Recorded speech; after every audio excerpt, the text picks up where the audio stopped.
Hello friends, नमस्कार। तर स्वागत आहे पुन्हा एकदा तुमच्या सर्वांचं माझ्या छोट्याशा व्लॉगमध्ये। तर सगळ्यात आधी मी तुम्हाला सर्वांना एकादशीच्या खूप खूप खूप खूप शुभेच्छा देते। आणि नेटवर्कचा खूप प्रॉब्लेम आहे, मी गावी आहे तर नेटवर्क इथे येत नाही। एक व्हिडिओ मला अपलोड व्हायला 4 ते 5 दिवस लागतात आणि खूप म्हणजे खूप प्रॉब्लेम आहे, त्यामुळे समजून घ्या की आपले व्हिडिओ थोडे लेट येत आहेत। व्हिडिओ आपले रोज येत राहतील, फक्त थोडे लेट होतील, तर थोडं समजून घ्या। जी तुम्हा सर्वांना रिक्वेस्ट आहे। तर बघा, पाऊस रिमझिम चालू आहे आणि आज येणार आहे दिंडी। तर बघा, आता सध्या दिंडीचे दिवस चालू आहेत आणि खूप दिंड्या सगळ्या गावोगावी आपल्याला दिसत आहे। तर आमच्या सुद्धा गावात बघा आज येणार आहे दिंडी आणि इथे चाललेलं आहे मस्त दिंडीचं जेवण बनवायचं। तर बघा, सगळे ना जेंट्स लोक ना इथे मंदिरात बसून भाज्या वगैरे साफ करत आहेत आणि मस्त बघा भाज्या वगैरे साफ करून झालेल्या आहेत। मसाला वगैरे सगळ्या जेंट्स लोकांनी बनवलेला आहे। तर त्याच्यानंतर इथे बनवायचं चाललेलं आहे जेवण आणि जेवणामध्ये बघा मस्त बेत आहे, कारण आज आमच्या गावात दिंडी मुक्कामी राहणार आहे। तर सगळ्याच गावात राहत नाही, तर आमच्या गावात पहिल्यापासून दिंडी मुक्काम करते। तर बघा मस्त इथे जेवण बनवायचं चाललेलं आहे। तर सगळे बघा मुलांपासून एकदम ज्येष्ठ लोकांपर्यंत सगळे कसे मदत करत आहेत। तर इथे बनवायचं चाललेलं आहे भात आणि मला थोडंसं मी इकडूनच व्हिडिओ करत होते, कारण सगळे इथे माणसं असल्यावरती गावी थोडं आपल्याला पॉसिबल होत नाही की जवळ जाऊन मी व्हिडिओ बनवू शकत नाही, कारण की असं माणसात आपण नाही जाऊ शकत। तर मग मी लांबूनच जेवढं मला करता येईल व्हिडिओ तेवढा मी केलेला आहे।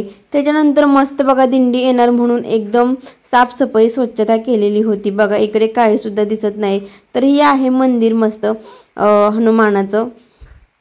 त्याच्यानंतर बघा मी तुम्हाला व्यवस्थित सगळा परिसर दाखवत आहे, किती स्वच्छ आणि सुंदर गाव दिसत आहे बघा। त्याच्यानंतर मग जेवणामध्ये चाललेली होती बनवायची चवळीची भाजी आणि भात।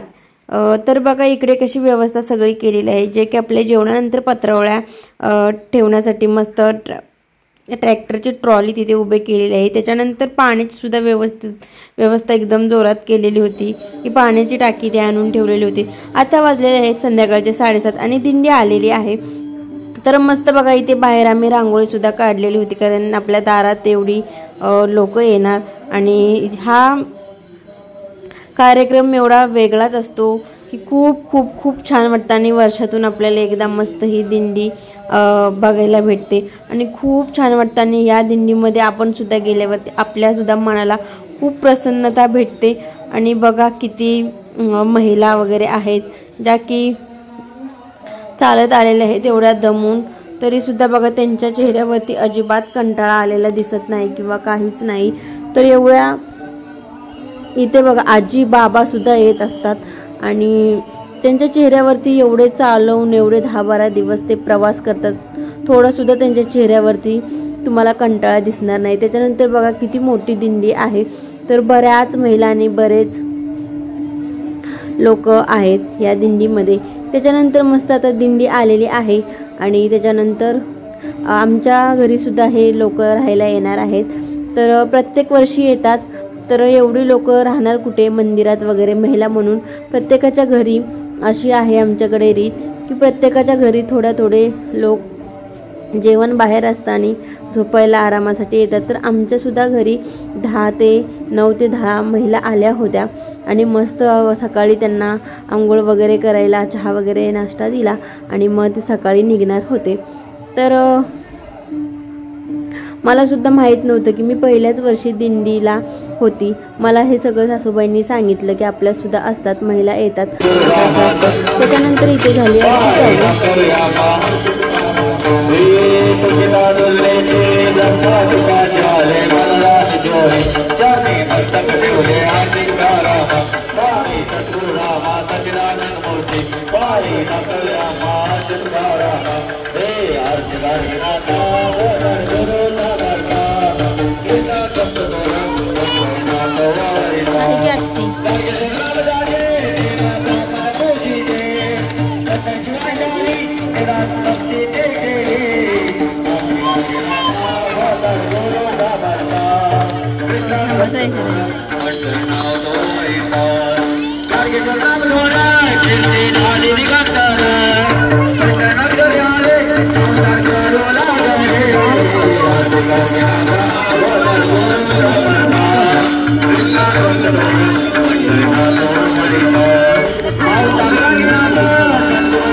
त्याच्यानंतर बघा इथे आता कीर्तन होतं आणि एक लेडीज महिला येणार होती जी कीर्तनकार होती।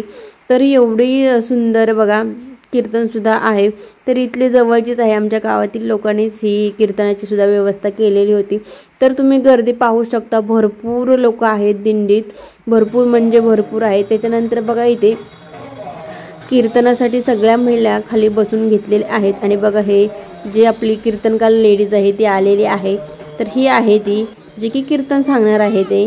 तर त्याच्यानंतर बघा इथे आमच्या गावात कसं आहे माहिती आहे का, ही पहिल्यापासून ही परंपरा आहे, दिंडी पहिल्यापासून आमच्या गावात राहते। आणि त्याच्यानंतर भात आणि इथे मी सांगितले चवळीची भाजी केलेली होती आणि सगळ्या अख्ख्या गावामधून आमच्या प्रत्येक घरातून 5 भाकरी आणि 1 तांब्याचं कालवण म्हणजे भाजी, तर हे असं नियोजन केलेलं असते। तर भरपूर भाकरी बघा इथे मंदिरात ठेवलेले आहेत समोर। तर बघा सगळे लोक येत आहेत जी की आपल्या घरून 1 तांब्या असतो ना तो कालवण घेऊन यायचा आणि 5 भाकरी तिथे द्यायच्या आहेत। तर बघा ती दिंडीतील लोक सुद्धा भरपूर खुश होतात, कारण ना की कोणत्याच गावातून त्यांना असं भेटत नाही जेवण, कारण बाकीच्या गावात कसं असतं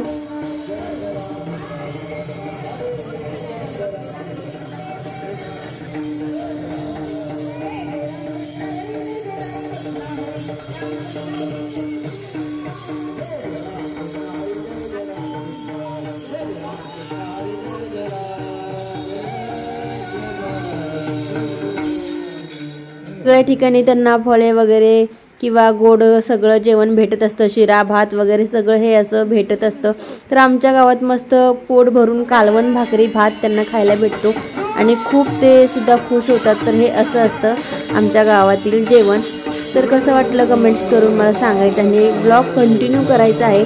आणि आता आपण मस्त कीर्तन ऐकूया, एवढं छान आणि सुंदर कीर्तनातून बोध दिलेला आहे आपल्याला या ताईंनी, खूप म्हणजे सुंदर सुरेख आवाजात आणि व्यवस्थित ऐका, आईबापाची आपल्याला महत्त्व सुद्धा सांगितलेलं आहे।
ट्रॅव्हल्सने जाऊ शकतो, रेल्वेने जाऊ शकतो, एसटीने जाऊ शकतो, अर्धा तास झाले महिलांना नाही का, नाहीतर जरी झाडाच्या बुंद्यात पडली आणि झोपून घेतलं। पण बायकोला जर इजा झाली, रात्री आपली झोप लागल्यानंतर एखाद्या जनावरांनी जर बायकोवर धडक घातली तर आपली बायको आपल्याला पुन्हा भेटणार नाही असं त्याला वाटू लागलं। म्हणून त्यानं काय केलं, बायकोसाठी तो झोपलंच नाही, बायकोचं डोकं मांडीवर घेतलं हा रात्रभर पहारा करत राहिला आणि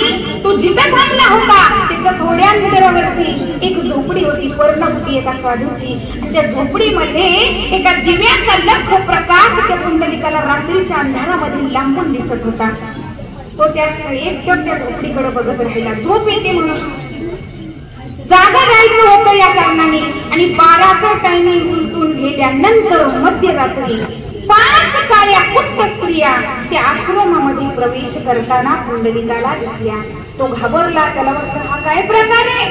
एवढ्या काळ्या कुट्ट असणाऱ्या 5 स्त्रिया या झोपडीमध्ये गेलेल्या आहेत. तो बघतच राहिला नक्की काय. त्या काळ्या कुट्ट असणाऱ्या स्त्रिया त्या झोपडीमध्ये काम करत होत्या. कोण झाडू मारत होतं, कोण सडा सार्वजन करत होतं, कोण झाडाची फळं आणून ठेवत होतं, कोण फुलं आणून ठेवत होतं. म्हणजे अनेक प्रकारची सगळी कामं त्या झोपडीतल्या या 5 स्त्रिया करत होत्या. पहाट झाली. सूर्योदयाच्या आधी या 5 स्त्रिया झोपडीतून पुन्हा बाहेर आल्या. पण जशा त्या जाताना होत्या तशा येताना नव्हत्या. येताना मात्र त्या सूर्याप्रमाणे चमकत होत्या, प्रकाशित होत्या, लख पांढऱ्या शुभ्र होत्या. मग मात्र पुंडलिकाला राहावेना. पुंडलिक म्हटलं आतमध्ये काही जादू आहे, नक्की जाऊन विचारूया.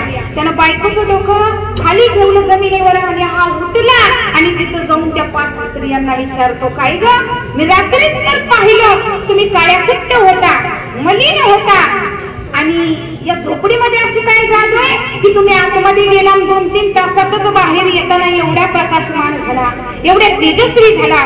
तेव्हा त्या स्त्रिया सांगतात, काही नाही पुंडलिका, हे जे साधू आहेत ना या झोपडीतले ते मातृभक्त आहेत. रात्रंदिवस आईची सेवा करत असतात आणि त्यांचं एवढं पुण्य वाढलेलं आहे की आम्ही कोण आहोत, आम्ही दुसऱ्या तिसऱ्या कोण नसून पंचगंगा आहोत. आम्ही 5 नद्या आहोत. नद्या अख्खं जग आमच्यामध्ये येताना आंघोळ करून सगळी पाप टाकून जातं. अख्ख्या जगाच्या पापाने आम्ही मलिन झालो.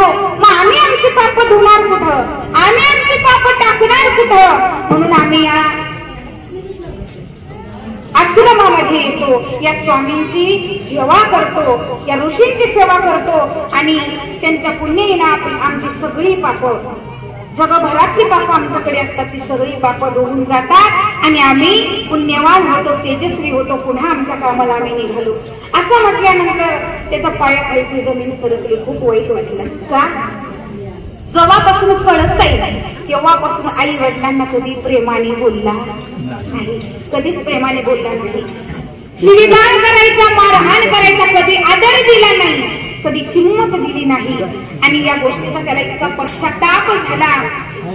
तो पश्चातापाने तिथं गडागडा लोळू लागला आणि लोळत असताना त्या आश्रमामध्ये गेला आणि त्या स्वामींचं, त्या ऋषींचं दर्शन घेतलं आणि सांगितलं, बाबा आजपासून तुम्ही माझे गुरुवर्य, सद्गुरु, तुम्ही जसा उपदेश कराल तसं मी वागायला तयार आहे. कारण आतापर्यंत मी एवढं पाप केलंय की ते पाप कुठल्याही गंगेमध्ये धुतलं जाणार नाही. जर आईच्या सेवेने एवढं पुण्य वाढत असेल तर मी आईला किती छळलं, मी माझ्या वडिलांना किती छळलं आणि मला याचं प्रायश्चित्त करायचंय. असं म्हटल्यानंतर ते स्वामी सांगतात, तू एक काम कर, हा लोखंडी गज घे. कोणता लोखंडी गज? ज्या गजाने मल्लिकार्जुनानं दिंडीर नावाच्या राक्षसाचा वध केला होता तो लोखंडी गज, त्याला साखळी होती, तो लोखंडी गज या स्वामींनी, या ऋषींनी पुंडलिकाला दिला आणि सांगितलं, हा गज घेऊन जा. आई वडिलांना घ्यायचं, सगळी तीर्थ करायची, प्रत्येक तीर्थामध्ये हा गज टाकून बघायचा. हा गज ज्या तीर्थात त्या पाण्यामध्ये तरंगेल, लोखंडाचा गज बरं का, तरंगेल, त्या ठिकाणी आई वडिलांची सेवा करत राहा, सेवा करत बस. असं म्हटल्यानंतर बायकोला तिथं सोडली, आई वडिलांना खांद्यावर घेतलं आणि हा पुंडलिक तीर्थयात्रेला निघाला. तीर्थयात्रा करत असताना प्रत्येक तीर्थामध्ये जाऊन स्वामींनी सांगितल्याप्रमाणे, ऋषींनी सांगितल्याप्रमाणे, आपल्या सद्गुरूंनी सांगितल्याप्रमाणे त्यांच्या वचनावरती विश्वास ठेवून तो ठोकळा तीर्थामध्ये टाकून बघायचा. बरेच वर्ष लोटून गेले, सगळी तीर्थ जवळजवळ फिरून झाली, सगळी तीर्थ करून झाली, सगळ्या तीर्थामध्ये ठोकळा टाकून झाला, कुठंही तो लोखंडाचा ठोकळा तरला नाही. पण शेवटी हा पुंडलिक म्हटला, एक तीर्थ राहिले तेवढं करून बघूया. कोणतं तीर्थ? दिंडीरवन.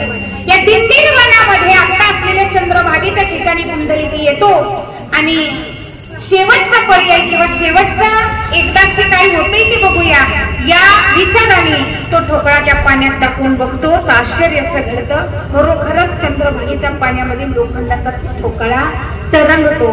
तरंगल्यानंतर त्याला समजतं की ही पुण्यवान पावन भूमी आहे आणि या ठिकाणी आपण आपल्या आई वडिलांची सेवा करत राहायचंय.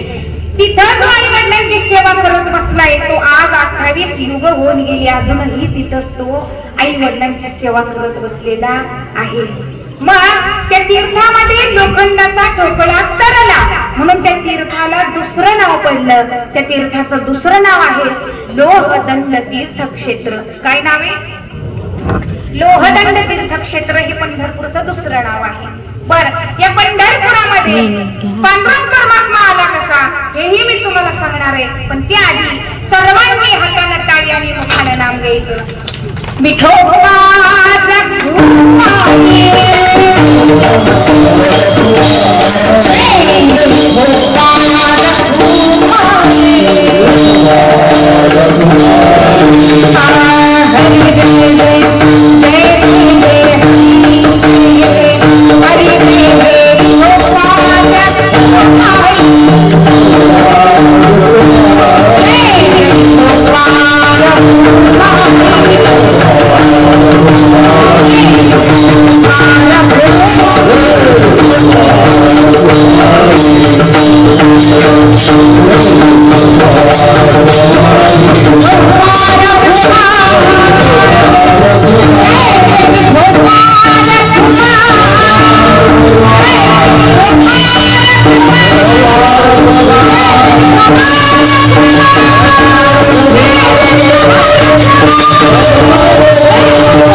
विष्णू परमात्म्याचा अवतार 8वा अवतार कोणता?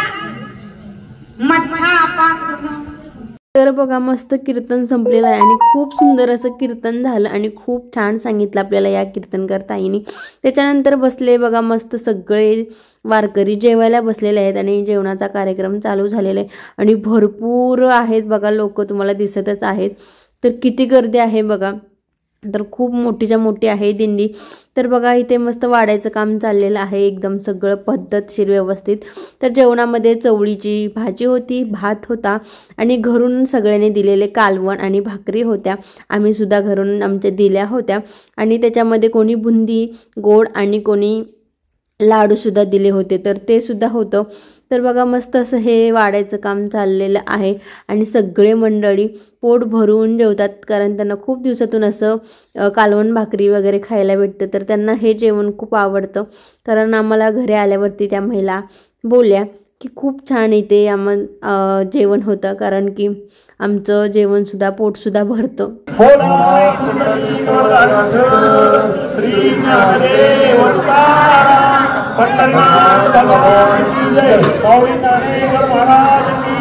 जगद्गुरु संत तुकाराम महाराज की जय. श्री संत गाडगेनाथ महाराज की जय.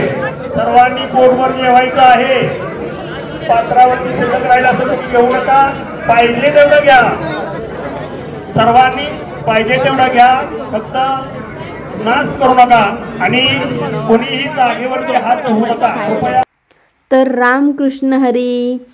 सकाळी बघा दिंडीची निघाली आहे आणि मस्त सगळ्यांनी आवरून वगैरे आंघोळ वगैरे आमच्या घरी महिला आल्या होत्या आणि त्या राहिल्या होत्या. त्यांना मस्त चहा पाणी वगैरे झालं, आंघोळीला वगैरे पाणी दिलं आणि त्याच्यानंतर दिंडी गेलेली आहे पुढे.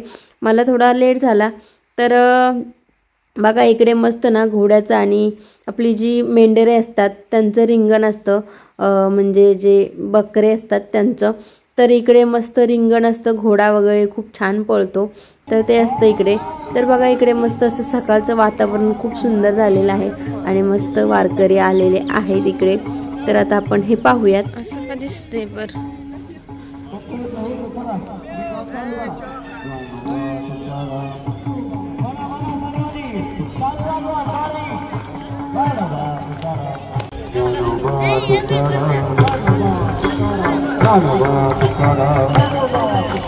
मध्ये सांगणार काय ते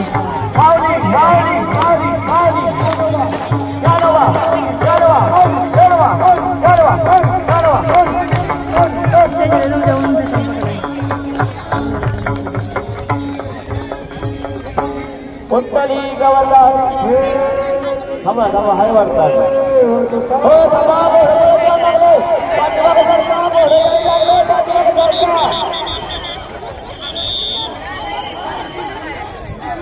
हो थांबा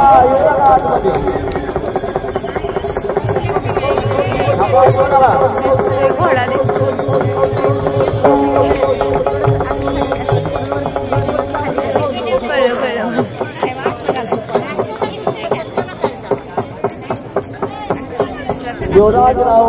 तर बघा इथे सगळ्या महिलांना घोड्याच्या पायाखालची माती घ्यायला निघालेल्या होत्या. मला माहित नाही की त्याने काय होतं, पण घेतली त्या सगळ्या भरपूर महिलांनी.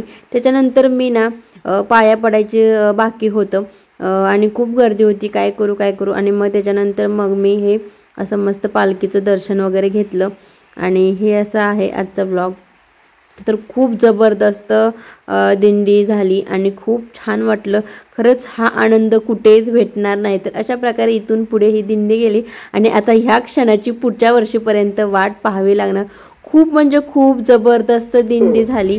तर तुमच्यासुद्धा गावात दिंडी असेल आली का, कोणत्या गावची येते मला कमेंट्स करून सांगा. आणि हा व्लॉग कीर्तनी सगळाच व्हिडिओ खूप जबरदस्त आहे, तो कसा वाटला मला खरंच कमेंट्स करून सांगा. तोपर्यंत बाय बाय. जेवणाची व्यवस्था केली त्याबद्दल सर्व वारकऱ्यांपूर्वक धन्यवाद. या गावात सुखशांती समृद्धी नांदावी, या ठिकाणी पाऊस पाणी चांगलं व्हावं ही पांडुरंग चरणी आणि गाडगेनाथ चरणी प्रार्थना.